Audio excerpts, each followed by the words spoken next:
Yo, what's up, y'all? So this is Nate, the disciple, and I've been speaking inside tongues, and I've really been speaking in tongues whenever I'm like worshiping God, or whenever I'm making music. Ever since I started making gospel music, Christian music, but I've been speaking in tongues before then, but it got really started to get as I started praising God in my music.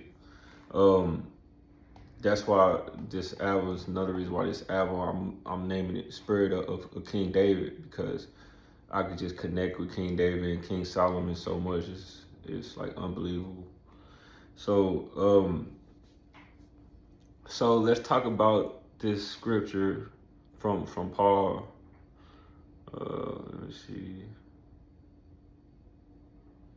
So it says 1 Corinthians 14:2. Paul says that someone speaking in tongues is speaking to God, not to people.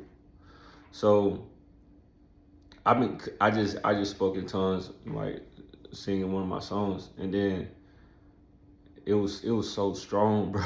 It gets stronger. It's just like, man, I'm trying to figure out what is it, you know. So I've been praying on it. So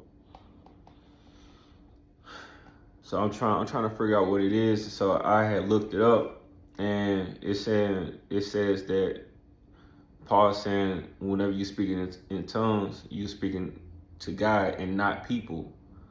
So I had this you know this encounter where it was like, because it's like, I don't know if you know about spiritual warfare or like angels or like demons and stuff, but it's like voices inside your head. So it's like it's part of like spiritual warfare, you know.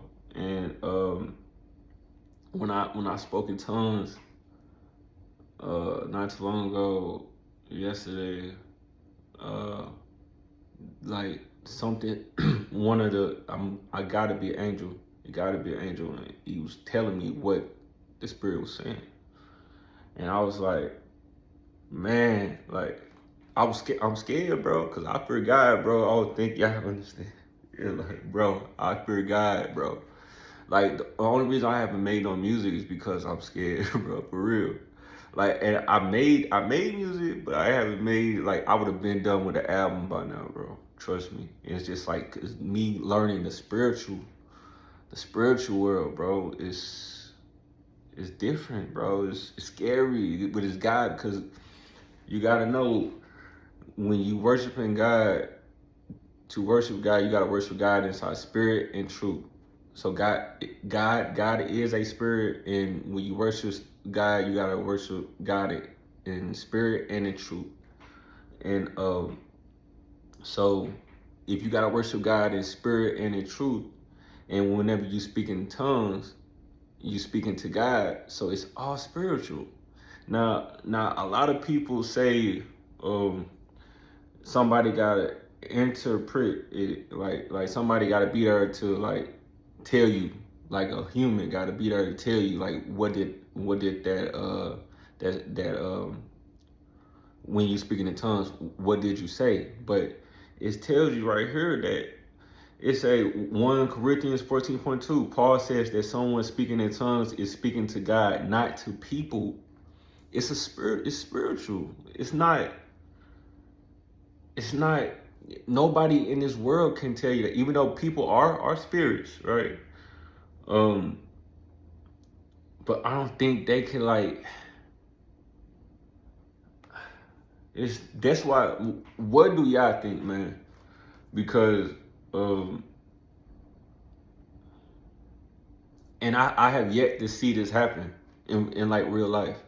So I see, like, I'll give you an example. So like TD Jakes, right? I used to go to his church. So like TD Jakes, he speak in tongues a lot. I don't share nobody. And then another one says 1 Corinthians 14. Paul says that speaking in tongues should be accompanied by interpretation so that the church can be edified, which means like whenever he speaks in tongues, he supposed to be somebody there supposed to be telling us what he said inside tongues, right? Am I tripping? Because Bob, it says so that the church can be edified. Edify, I'm assuming that means so the church can know what was said.